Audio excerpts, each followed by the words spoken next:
Here it is, the ThinkPad X1 Carbon. Lightweight, reliable, and still featuring the iconic red button in the middle of the keyboard. But what is it for? Originally, it was designed to make working on the laptop more efficient, but that was a long time ago. Now, honestly, I'm not so sure. I'll go into more details about this button and the laptop itself after the intro. Let's get started.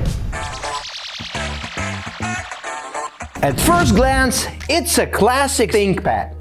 A minimalist design, a black chassis, a soft touch finish, and a red accents. The combination of carbon fiber and magnesium alloy makes it extremely lightweight, just a little over 1 kilogram, while still being incredibly durable. This laptop can handle travel, accidental bumps, and daily wear and tear. Dropped it? No problem. Spill the coffee? The keyboard is spill resistant. However, the soft touch coating is a fingerprint magnet, and those smudges ain't that easy to clean, and even the little scratches are ridiculously visible. This version comes with a 14-inch touchscreen with a 1920 by 1200 resolution, 400 nits brightness, and 100% sRGB coverage.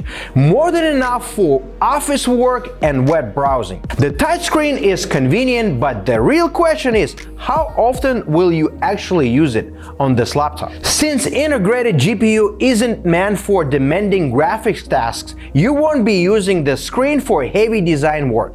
If you work with documents or code, you probably won't rely on the touchscreen either.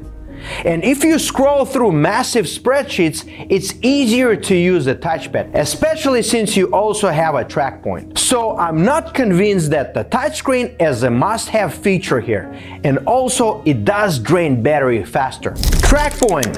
What is for? The most recognizable feature of the ThinkPads is the red joystick in the middle of the keyboard. To many, it may seem outdated, but it's more than just a design element. The Trackpoint first appeared in 1992 on the ThinkPad 700C. It was created to control the cursor without lifting your hands from the keyboard. Back then, it was faster than the small and clunky trackpads of that time. When IBM engineers designed the first ThinkPad, they aimed for minimalist yet functional design. They drew inspiration from Japanese bento lunchboxes, simple on the outside but meticulously organized on the inside. This philosophy shaped the ThinkPad's design. Black, strict with clean lines, no unnecessary decorations, but highly practical. This minimalist style has remained untouched for over 30 years. And in my opinion, modern ThinkPads still retain their DNA from the 90s. The red button has also endured over the years, even though most people now use the touchpad. However, some still appreciate the Trackpoint, for example, when working in gloves where touchpad wouldn't work. That said, if you've never used it before, you probably won't start now. This model features an Intel Core i7-1365U, a 10-core processor from U series, optimized for energy efficiency. It's great for office tasks, browsing, and coding. My version has 32 GB of RAM, which is awesome, but the RAM is soldered, meaning you can't upgrade it later. So think carefully about how much memory you'll need before buying. If you work with 3D graphics, heavy video editing, or gaming, this isn't the laptop for you. The processor is built for battery life, not the raw power, and the integrated GPU doesn't offer much performance for graphics-heavy tasks. The ThinkPad keyboard is a legendary. Deep key travel, satisfying feedback, and perfect for long typing sessions. But the touchpad, it's good, but not the best. It's not as large as MacBooks, but it's comfortable.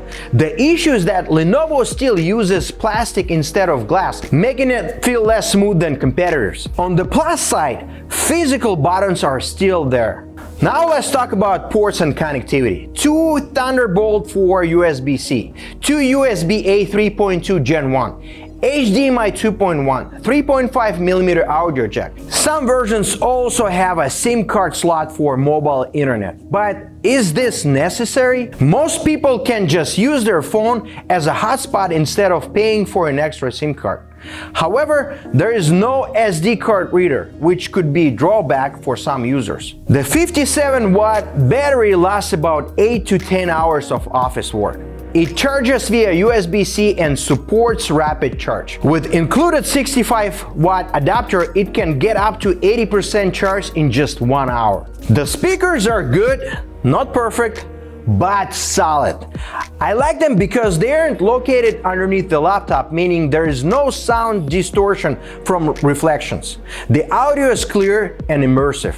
ThinkPads are known for their security features. Privacy Guard narrows the screen's viewing angles to prevent people from spying on your screen. Fingerprint scanner, infrared camera with a Windows Hello, log in just by looking at the screen, basically Face ID. And my final thoughts, the ThinkPad X1 Carbon is an ultrabook for specific professionals. It's light, durable, has an excellent keyboard and a good display. Many developers love this laptop, especially web developers who don't rely on powerful GPU. It's also commonly used by construction professionals, auto mechanics, and system administrators. So the question is it worth the price? If you need a long-lasting laptop, it's a great choice. The ThinkPad has a loyal fan base that values its unique features, but if you are just looking for a lightweight and powerful laptop, you can find something with a better display and a much stronger processor for the same price. What do you think? Have you used a ThinkPad before? Let me know in the comments.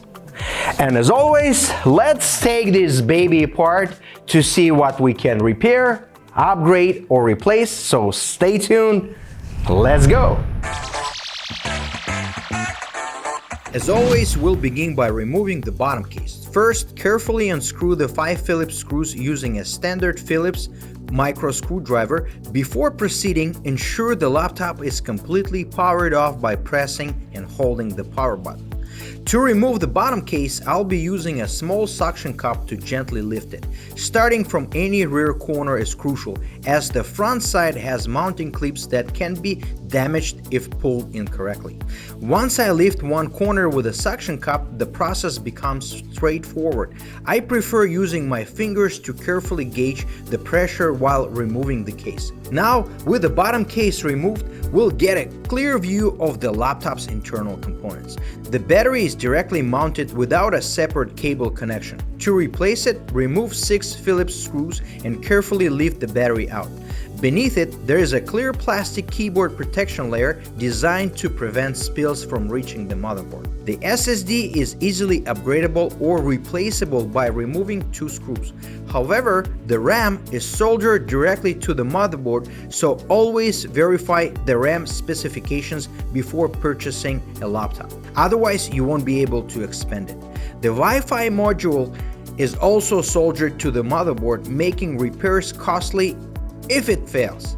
On the right side of the laptop, the USB-A and audio ports are removable with the screws, where all ports on the left side are soldered directly to the motherboard. For those who are looking for a CMOS battery, it's a small round yellow wrap battery connected via black and red wiring.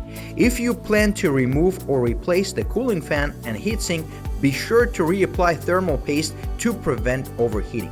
That's it for today. Wishing everyone love and peace.